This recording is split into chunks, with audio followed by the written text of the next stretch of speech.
অনেক মহিলারাই প্রশ্ন করে থাকে যে আমাদের প্রাইভেট পার্ট বা গোপনাঙ্গের লোমগুলো কিভাবে পরিষ্কার করব, বা সেখানে যে লোমগুলো গজায় সেগুলো কি কোনো নোংরা ব্যাপার, বা কিভাবে সেগুলো রিমুভ করব।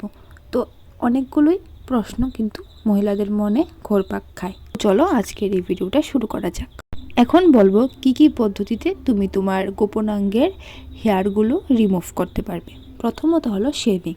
যৌনিপথের লোম অপসারণের জন্য আরেকটি সবচেয়ে বেশি চেষ্টা করা পদ্ধতি হলো শেভিং। এই পদ্ধতিতে একটি রেজার এবং কিছু শেভিং জেল ব্যবহার করা হয়।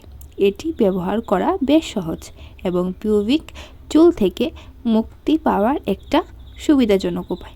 আরেকটা খুবই বিশেষ পদ্ধতি হলো সেটা হলো ট্রিমিং পদ্ধতি। এই ট্রিমিং পদ্ধতি করে কিন্তু তুমি তোমার প্রাইভেট পার্ট বা গোপনাঙ্গের লোমগুলো প্রত্যেক মাসে মাসে ট্রিমিং করতে পারো।